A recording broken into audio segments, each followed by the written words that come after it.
Folks, it's week 13. We're now entering the final month of the regular season. 12 teams vying for those coveted spots in the postseason for Lombardi's coveted trophy. 20 teams will be on the wayside. Who will be those 20 teams? Who will be the other 12?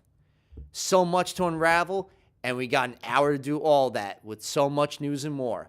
Welcome to week 13 of the Blitz Zone. Hi, everybody. My name is Eric Rosen. I'm coming to you live from the studios of CTV in Staten Island, New York. And with me tonight, the man, the legend, Mr. Jamie, the sportsman Hickson. Eric, always great to see you, and thank you so much for inviting me here once again. Anytime. So, Jamie, we're entering the final month of the season, but before we get into all that fun stuff, we got some really saddening news to report right now, starting with Kareem Hunt. We just found this out a few hours ago. TMZ just released a video of an incident in which Kareem Hunt at a hotel in Cleveland, or an apartment complex in Cleveland back in February, which was about 9 months ago, which he shoved a woman, and there was a whole melee that ensued. And at the time when the incident took place, the prosecution got stories from his people and from the woman in question. Stories were so conflicting that the prosecution couldn't put a case together, so Kareem Hunt wasn't formally charged with anything. The video right now that just came out pretty much speaks for itself. And I was just off the phone with my brother, and right now it's speculative, of what could be the severity of Kareem Hunt, in terms of being suspended by the league, possibly being brought on criminal charges by the prosecution. But one thing is for certain, he will definitely be penalized for this incident. I think it's just a blight on the NFL, on how men treat women still in this country. It's just flat out disgusting and wrong. And while Kareem Hunt's last quarter of the season is up in the air, Reuben Foster, another idiot who wound up assaulting a woman twice in the span of a year, I might add, he wound up getting released by the 49ers, yet he wound up getting a new job with the Redskins.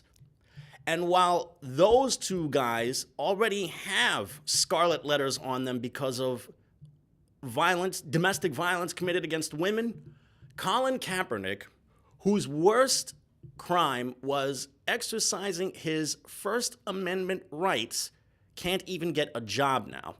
The hypocrisy that is going on in that sport is just, for lack of a better word, criminal. I know. But in terms of the situation right now, he's gonna get suspended. If anything, he deserves a suspension because of the magnitude of his incompetence. You don't touch a woman. That's definitely what pondered on me when I first heard the situation. I was A, shocked, that this took place. B, the fact that this incident took place in February, yet TMZ just released it today, November 30th. That's another thing. Why did it have to take almost, 10 months? To release a video of this magnitude. 9 months to release a video of this magnitude. This should have gone and have been leaked almost immediately. Yet it took 9 months for this thing to be released. That's number one. How come the prosecution, when initially they were questioning this case, didn't have this video? That's the thing. Had they had this video, they could have at least made a case against Kareem Hunt. It's painfully obvious somebody's asleep at the wheel here, because not only did they not get any of the facts straight, no one seemed to even acknowledge that a crime had been committed. But that's another thing. The bottom line is the league needs to react immediately and suspend this kid, at least for the last quarter of the season. And of course, this is going to hurt the Chiefs badly because they're trying to make a Super Bowl run right now, and they have this distraction on their heads now. It couldn't have come at a worse time for the organization. Actually, today, when he was at the practice facility, which is actually in the same complex as Arrowhead Stadium, he's released he was told to go home and was immediately let go from team activities for the day. So it's all speculative what the severity could be or what's going to take place or if there are any criminal charges that are going to be pressed against him. What we do know is this video came out. It clearly shows without even words what he did. And now we have to just wait for the NFL to make a response, which they shouldn't wait. I think they, like you said, they should definitely suspend him for the last quarter of the year.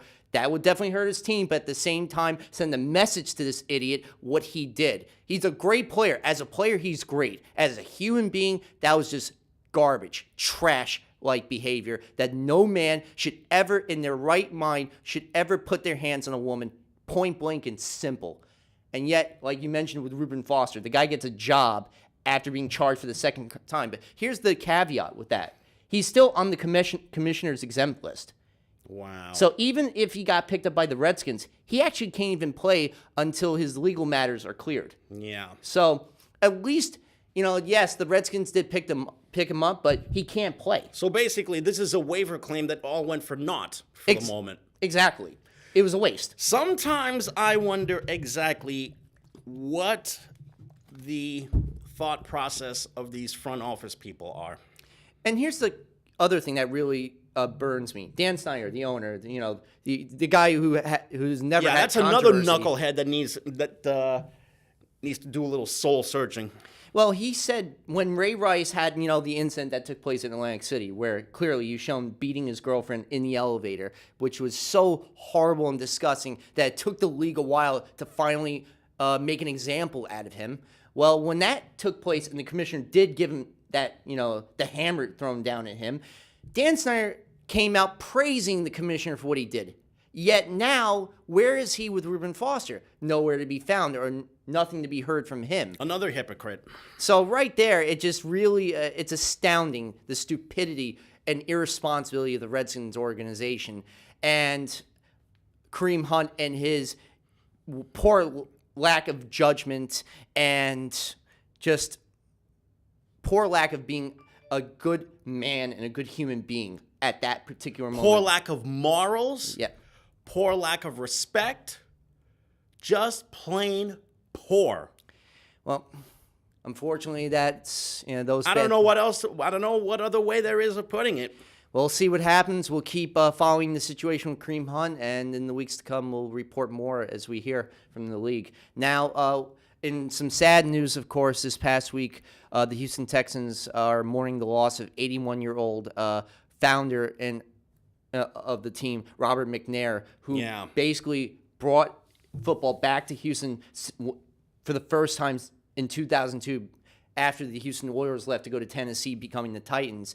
And he brought 2 Super Bowl championships, a pillar of the community, raised nearly $500,000 in charitable funds for his beloved Houston. Yeah, this is a guy who was basically a hero to the city of Houston. Not only did he bring football back to the city and make all of those charitable contributions, he was practically one of the guys who bailed the city out after the hurricane hit. Notice one of his star players, J.J. Watt, practically paying for all of the relief efforts out of his own pocket. And that was an example that Mr. McNair wound up setting for a lot of the players and coaches on his team. This is a guy who's going to be really, really missed by that city because he did so much for them. And I think it was during Hurricane Katrina where he housed people inside the Astrodome too as well. That's exactly right. And so yes, I know some people are going to mention the inmates comment that he made last year, but you know what? At the same time, let's not forget that this guy did a lot of great things for the community, for the organization, for his players. And, there may have been some disagreements, but at the end, he was just well-loved and respected. Now his son, Cal, is going to be taking over the day-to-day duties. Yeah, let me follow up a little bit on that inmates comment. That rubbed a lot of his players the wrong way. That rubbed players all over the league the wrong way. You never, ever compare African-American men or women for that matter, to inmates in a prison. It is probably the epiphany of racial intolerance right there. That was probably the one mark on his record that was really, really dark. But at the same time, we cannot just forget all of the good contributions that he made for that city and also for the franchise. So we here at the Blitz Zone, of course, give our thoughts and prayers to the entire McNair family on the loss of Bob McNair, passed away at the age of 81 last week. Now, watch the Texans dedicate the rest of their season to him. Don't be surprised if you see them play really, really inspired football the rest of the way. Well, they've been inspiring. They've won after the first 3 games of the year in which they lost. And, and the last loss was against the New York Giants. They've gone on an 8-game winning streak, and now they're in first place, leading 2 games in the AFC South with a chance to win it. And J.J. Watt, who's had 9 sacks in the year, could be in line for comeback player of the year as well. Let's go into the playoff picture. If you look at this, on the AFC side, you got the Chiefs at number 1, the Patriots at 2, 3 for the Texans, 4 for the Steelers. Those are the divisional leaders. At the wild card, you got the Chargers at 5 and the Ravens at 6, just holding on with teams like the Colts, Dolphins, Bengals, Broncos, Titans, Browns, Bills, Jaguars, Jets, and Raiders, all in the hunt. Yeah, and the Ravens have the tiebreaker edge over the Colts, who have the same record as the Ravens do. So right there, the Colts right now, of the teams in the hunt, I would say the Colts and the Broncos, even the Titans, and you know what? This is the crazy part. In a small, minute chance of happening, the Browns right now with their new head coach, interim Greg Williams. When was the last time you heard the words Cleveland Browns and playoffs mentioned in the same sentence? 2002. That was the last time they actually made the postseason. They still have one of the longest, I think the longest active drought in the NFL right now in terms of being in the postseason. And you know how many times the Browns have even had a 500 record? Not made the playoffs, but had a 500 record since that last playoff game 16 years ago? 1. And they couldn't even make the playoffs with 10 wins.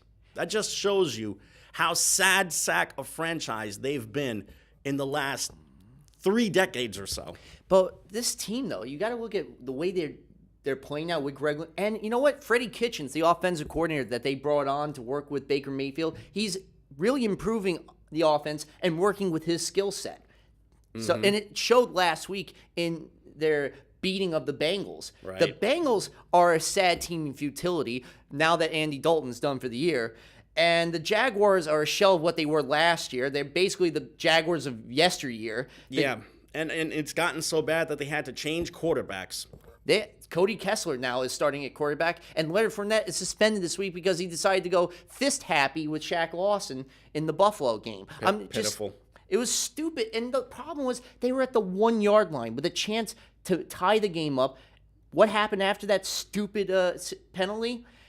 They basically lost it down, 2 more forced penalties, and then Lambeau misses a field goal wide right. That basically cost them the game in that moment. Yeah. And that was after what was supposed to be a 30-yard touchdown by Dante Moncrief that was pulled back. But the teams in the divisional lead, the Chiefs right now, if they lose to the Raiders, which I don't think will be happening because they are a 16-point favorite. Mm-hmm. If they lose that game, you got the Patriots. If they win their game against Minnesota, the Patriots could actually get the number 1 spot at the end of the week because of the tiebreakers. Yeah. And the way the Patriots have been playing the majority of the season, except for a couple of hiccups, right now, they would probably be the favorites, aside from the Chiefs, to repeat in the AFC again. Definitely. And on the NFC side of things, look at this craziness, miss. The Rams right now, I have to update that. The Rams right now have the number 1 spot because the Saints did lose last night. Mm-hmm. So for the time being, the Rams have that number 1 slot. The Saints at number 2, with the Bears at 3 and the Cowboys at 4 still. Then you got the Vikings and the Redskins, the wild card teams. And in the hunt, the Seahawks, Panthers, Eagles, Packers, Falcons, Bucks, Lions, Giants, Cardinals, and 49ers. What's your take on the NFC? Well, right. The top three are pretty obvious. Except for last night, the Saints were just smoking on both sides of the ball. The Rams are an absolute show to watch. They are so much fun to watch with Jared Goff and Todd Gurley offensively, and a really strong defense as well. I have a soft spot for the Bears, though, because they have been such a sad sack team for so long that they needed something to go in their direction, and they finally have things going their way, and it's their defense that's been catapulting them. Khalil Mack. Yeah, Khalil Mack has been the star for the Bears this season. I think he might be the defensive player of the year in the NFC, if not the entire NFL. I think he could definitely be in that running. Aaron Donald, Donald of the Rams as well, but Khalil Mack has completely changed the face of that defense single-handedly.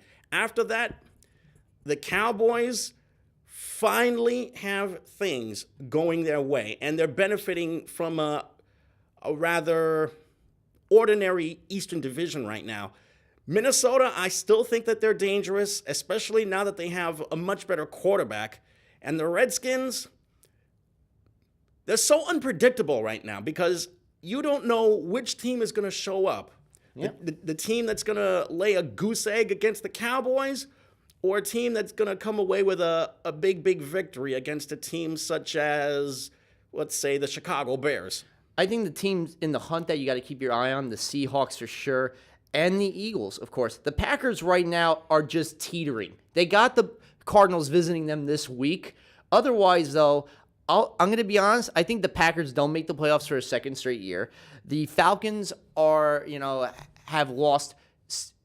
They were thrashed, losing to the Browns and to the Saints on Thanksgiving. They were carved like a Thanksgiving turkey that night by Breeze. Right now, the most dangerous team out of the ones in the hunt is definitely Seattle. Yeah. Russell Wilson's playing his best football right now, and the defense has gotten so much better these last couple of weeks. Don't be surprised if you see them sneak in, not just as a wild card, but maybe as the top wild card.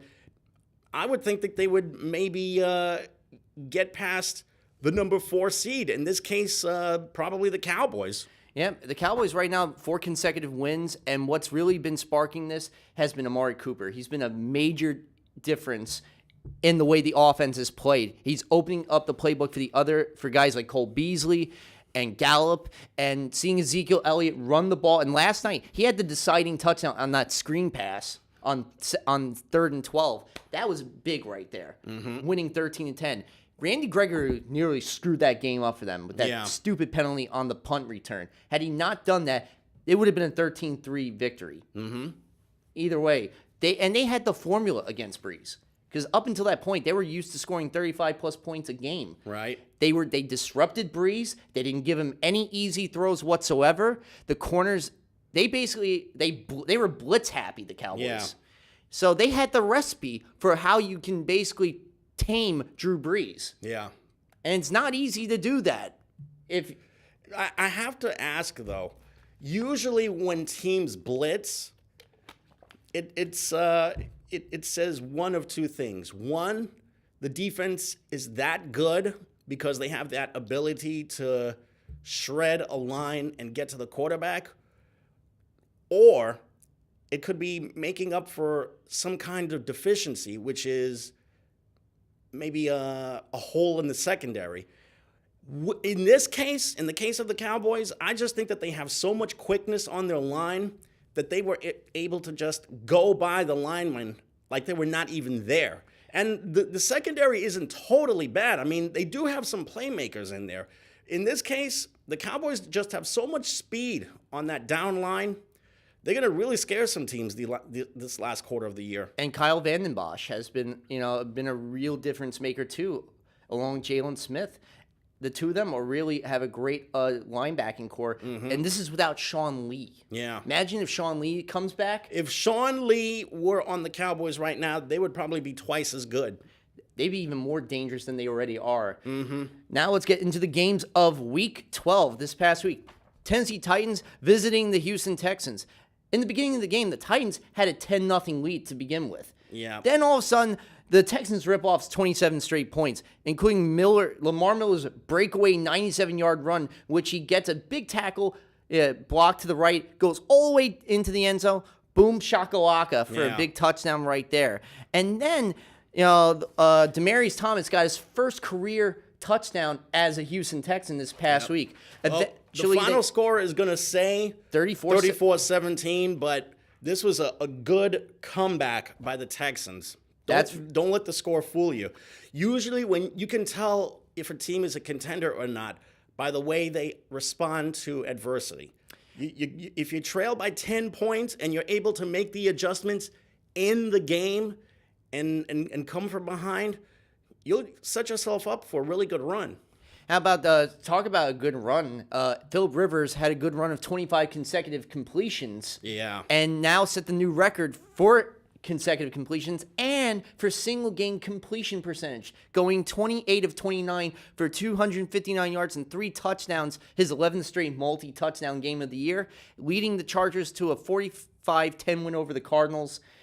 That's easy pickings right there. I mean, Rivers has continued to play dynamic football this season. It was never a matter of whether he still had it or not. He always had it. He just needed some support in his cast that he has around him, and finally he's got that. And they had 28 points just in the second quarter alone. They were down by 10 points just like the Texans, and they were able to come back and score 45 unanswered on the day. Just think what would happen if he just had Melvin Gordon 100% healthy for 16 games out of the year as opposed to maybe half the season.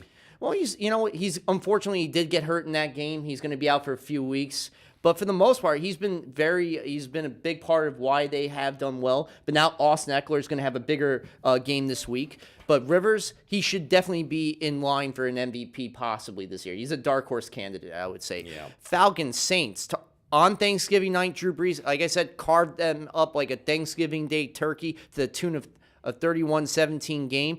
And this time, these were players who hadn't even received a touchdown catch in their entire career, got a piece of the pie. This just goes to show you how much depth the Saints have, where they're able to get so many guys to get at least one score in this game. 31-17 the result. The Baltimore Ravens, in the second straight game in the Lamar Jackson era, because, of course, Flacco's out with a hip injury, he rips off not 100 yards, but Gus Edwards, the undrafted rookie, another straight 100-yard game. He's had over 200 yards combined. He's not going to give you any mind-boggling stats like he did when he was at Louisville, but he is going to make plays for you. And the quickness that he has with the ball is just outstanding. All he has to do is take care of the football, because that was a problem for him at Louisville, was taking care of the football. One of the best things he did was a 17-play, 71-yard drive that took nearly 9 minutes, and he, on 3rd and goal from the 8, he throws a touchdown to Michael Crabtree, the former Raider player. He got it over his old team, 34-17. Here's some food for thought, though. If Lamar Jackson keeps on playing well and the Ravens keep on winning to the point where they clinch a playoff spot and they go on a sudden run in the postseason, what are they going to do with their quarterback situation after the year? Who's going to be the guy next year? Is it going to be Jackson, or are they going to go back to Joe Flacco? I think it's Jackson right now. They're going to ride the hot hand. The way things are going right now, I think we're seeing the end of the Joe Flacco era in Baltimore, which could mean that some team, namely a team in the West Coast with a guy named Chucky, might want to pick up on him. You mean John Gruden with the Raiders? I would not be shocked to hear, because he's having such issues with Derek Carr that I wouldn't put it past him to let him go or get him traded to another team if they're insane enough to pick up that contract. That would be interesting. Now, Jaguars, Bills, the fight heard around the world. Yeah. Let's get ready to rumble. Oh, brother. Yeah, Leonard Fournette. It was after a disputed 30-yard touchdown grab by Dante Moncrief, the Jaguars wide receiver, a pass from Blake Bortles. So we all thought initially ruled touchdown, but it wasn't. Mm-hmm. And then, so the ball's placed at the 1-yard line. There's a fight between Leonard Fournette and Shaq Lawson, defensive player for the Bills, outside of the field, and they're just trading punches. They had to be separated, taken out of the game, and that eventually caused several calamities later for the Jaguars, which led to a missed field goal. They lost 24-21, and Josh Allen, for his first game back in a few weeks, has a 14-yard game-deciding run. The Jaguars lose to the Bills 24-21. Bills win 2 consecutive games. Well, that was one of those ho-hum games, but I'll tell you right now, the way the Jaguars have been free-falling, you're going to see some major changes next year. Oh, yeah. And that means no more Blake Bortles. And no more, and hopefully no more Cody Kessler. Oh, brother. 13 career games, 12 which was with Cleveland and 1 with Jacksonville. Not won a single game in his career. Amazing. And he's going to be the starter this week. The Seahawks, Panthers. The Panthers have now lost 3 consecutive games. And Riverboat Ron has gambled a few times, including in the Detroit game. Why would you go for it on 4th down when I know you see Stafford, you want to go for the 2 points, get the win over the lines, but you should have went for the field goal. Even with a minute to go, they still lost that game 2019. This week, they lose by 3 points to the Seahawks, 30-27. Janikowski got a 31-yard field goal as time expired. And the best part of the game for the Panthers was Christian McCaffrey. 100 yards receiving, 100 yards catching. He's the first ever Panther to do that in a game. Yep. And how about the game that Russell Wilson had in this one? It just goes to show you that he may be missing some pieces, but he is going to do all he can to will that team to victory. And he was outstanding yesterday. There's a major difference between Russell Wilson and Cam Newton. They're both great, but one has major maturity issues, and the other always keeps his composure when there's pressure. And the best part of the game, they were down 27-20 the Seahawks. He lost a 35-yard touchdown pass to Moore on a 4th and 3. You want to talk about a gamble right there? Yep. And it paid off. Mm-hmm. And Janikowski having a resurgence with Seattle. It's so great to see him with a job once again. He always was such an accurate kicker. Now he's doing his thing, making clutch kicks for the Seahawks. Don't be surprised if you see him be called upon to win a game in the last quarter of the year. How about, and talk about, what about journeymen and all that, too? Oh, brother. Chase Daniel, though.